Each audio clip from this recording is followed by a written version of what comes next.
Good morning everyone, welcome back to শান্তনার lifestyle.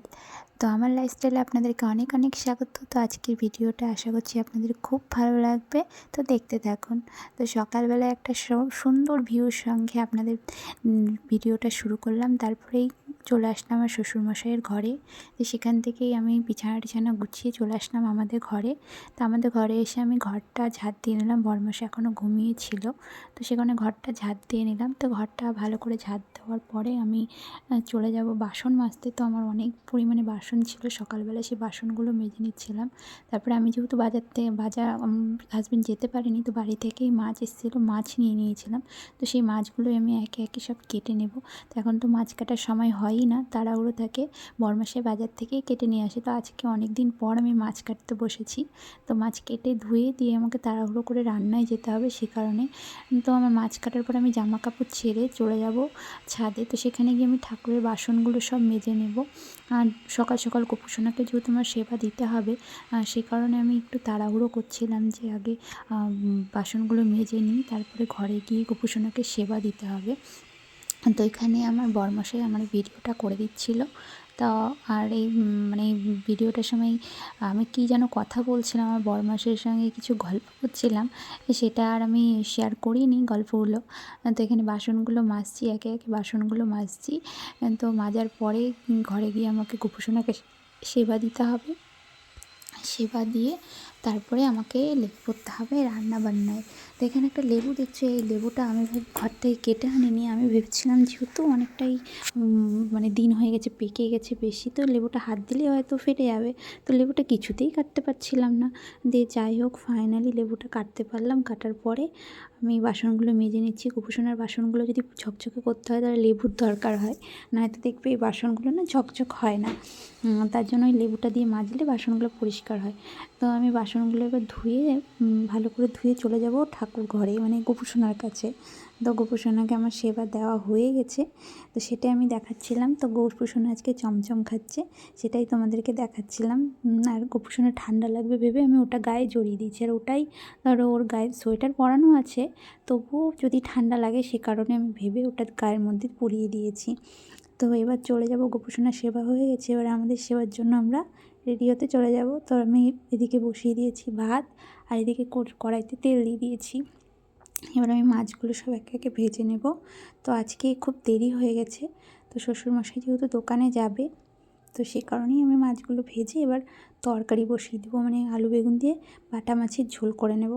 আর তারপরে এই ছোটো আলু হয় না শীতের দিনে, সেই ছোটো আলু আমার শ্বশুরমশাই নিয়ে এসেছিলো, ওগুলোই আমি ভেজে নেব। আর এদিকে মাছের ঝোলে আমি লবণ, হলুদ, আর হলো আদা, পেঁয়াজ, লঙ্কা এসব বাটা মশলা দিয়ে দিয়েছি, টমেটো দিয়ে দিয়েছি। এবার দেখলে জল দিয়ে দিলাম, কষানো হয়ে গিয়েছে, জল দিয়ে দিলাম। এবার ঝোলটা ফুটে উঠেছে, মাছগুলো দিয়ে একটু ফুটিয়ে ধনেপাতা দিয়ে আমি নামিয়ে নেব। এবার আমি আলু ভাজাটা তাড়াতাড়ি করে বসিয়ে দেবো, কারণ হলো প্রচণ্ডই তাড়াহুড়ো করছিলাম আমি, কারণ অনেকটা দেরি হয়ে গেছে।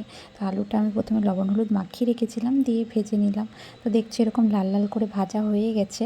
তো আমি এই ভাজাটা এবার নামিয়ে নেব, দিয়ে আমার শ্বশুরমশাইকে তাড়াতাড়ি খাবারটা দিয়ে দেবো, নিয়ে চলে যাবে।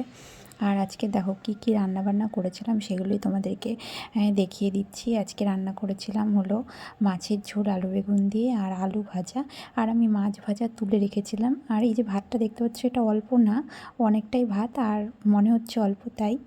আর এখানে আমার ভাইয়ের ছেলে এসেছে আর মা, এরা দুজনা একটু দুষ্টুমি করছিল, সেগুলোই আমি একটু তুলে ধরেছি। আমার ভাইয়ের ছেলের খুব পাকা পাকা কথা, তো সেগুলো চলো তোমাদেরকে কিছু শোনাই। বুট করবি? বুট কোথায় পাবি? আমি যাবো না। তাতনের বুট পরেছ? তাতনের জুতো পরলো না। বল না পিপিকে বল যে আমি তাতনের জুতো পরে যাবো, বল।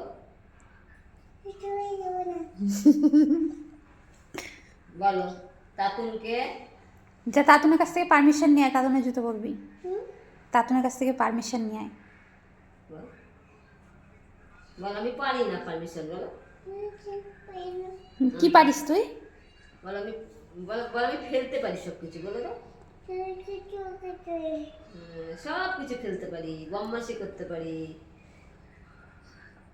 তো এখানে আমার হাজব্যান্ড জুতো একটা লুকিয়ে রেখেছিল, তো সে কারণে আমার হাজব্যান্ড ও আসলে একটু এরকমই ওর সঙ্গে করে, দুষ্টুমি করে। আর ভালোও লাগে, ওর জুতো লুকিয়ে রেখে দেয়, ওর জামা বা প্যান্ট বা কিছু লুকিয়ে রেখে দেয়, তো সেটা নিয়ে ও ওরকম করে। আর এখানে দেখো আমার মার সঙ্গে মারামারি, যুদ্ধ লেগে গেছে দুজনার। তো ওদের এরকম হতেই থাকবে। তো কিছুক্ষণের জন্য এসছে, দিয়ে আবার চলে যাবে, দিয়ে চলেও গিয়েছে, মানে চলেও যাবে। দিয়ে এবার আমার বাড়ির কাজকর্ম শুরু হয়ে গেল। মানে আমি বিছানাটা গুছিয়ে নিলাম, আমার হাজব্যান্ড শুয়েছিল, দিয়ে বিছানাটা গুছিয়ে নেব, তো আবার কিছুক্ষণের মধ্যে আবার শুয়ে পড়বে। বিছানাটা গুছিয়ে আমার কোনো লাভ হবে না, তো বিছানাটা ঝেড়ে নিলাম। বাসি বিছানা যেহেতু অনেকটাই লেট হয়ে গেছিলো, তো আমি ঝেড়ে নিলাম। তো কিছুক্ষণের মধ্যেই, মানে আমি 5-10 মিনিটের মধ্যেই আবার ও ধরো এই বিছানায় এসে শুয়ে পড়বে। দিয়ে দুপুরে স্নান টান করে খেয়ে দিয়ে একটু ঘুমিয়ে পড়েছিলাম, তারপরে একবারে সরাসরি চলে এলাম রাত্রে ডিনারের রেডি করতে। তো কড়াইতে তেল দিয়ে দিয়েছি, আর সঙ্গে দিয়ে দিয়েছি সর্ষে ফোড়ন, আর দিয়ে দেবো আলু। তো করবো একটা আলুর তরকারি, একবারে হালকা পাতলা তরকারি। আলুগুলোকে ভেজে নেবো, আর দেবো মটরশুঁটি, আর কাঁচা লঙ্কা চেরা, আর টমেটো, আর দেবো একদম গুঁড়ো মশলা হালকা, লবণ, হলুদ, ধনে গুঁড়ো আর জিরে গুঁড়ো। এটাই আমি জলের সাথে গুলিয়ে তরকারিতে দিয়ে দেবো। তো আমি একদমই হালকা পাতলা তরকারি করবো। আর করবো মেন রেসিপি যেটা, সেটা হলো আলুর পরোটা। তো সেদ্ধ আলুগুলোকে এখন আমি নামিয়ে নিচ্ছি এক এক করে। তো সেদ্ধ আলুকে আমি একটু পেঁয়াজ, মানে আগে প্রথমে মানে সেদ্ধ হয়েছিল, দিয়ে নামিয়ে নিলাম, দিয়ে এগুলোকে ভালো করে একটু হাতা দিয়ে করে নিলাম। কারণ হলো নয়তো মানে এগুলো যদি না মাখি ভালো করে, তাহলে ভালোভাবে পরোটাটা হবে না। সেই কারণে, তো খুব গরম ছিল বলে হাতা দিয়ে করলাম। তো দিয়ে দিলাম এর মধ্যে পেঁয়াজ, কাঁচা লঙ্কা, রসুন, আদা, লবণ, আর একটু দেবো জিরে। তো দিয়ে এই আলুটাকে ভালো করে মেখে নিচ্ছি, যেহেতু খুব গরম ছিল ধীরে ধীরে আমি মেখে নিচ্ছিলাম। তো হাত দিয়ে হচ্ছিলো না, তো এবার হাতাটা নিয়ে নিলাম যাতে ভালোভাবে মাখা হয়, সে কারণে। দিয়ে এটাকে মেখে এক সাইডে রেখে দেবো। দিয়ে রেখে নিয়ে নেবো আটা, দিয়ে এই আটাটার মধ্যেই আমি ওই আলু সেদ্ধটা দিয়ে দেবো, মাখা আলু সেদ্ধটা দিয়ে আটাটা মেখে নেব। একটু লবণ দেবো, আর যদি ধরো জল লাগে তো তাহলে এই জলটা দেবে। আমার একটু জল লেগেছিলো, তাই আমি জল দিয়েছিলাম। আর তোমরা যদি এমনি মাখতে পারো, জল যদি না লাগে তাহলে জল দেবে না। তো জল না দিলে বেশি ভালো লাগবে। তো আমার একটু লেগেছিলো, কিন্তু পরোটা খারাপ হয়েছিল না, খুব টেস্টি হয়েছিল। তো আমি একে একে পরোটাগুলো বেলে নিচ্ছি আর ভেজে নিচ্ছি। তো আমি এই পরোটাগুলো বেলতে থাকি আর ভাজতে থাকি।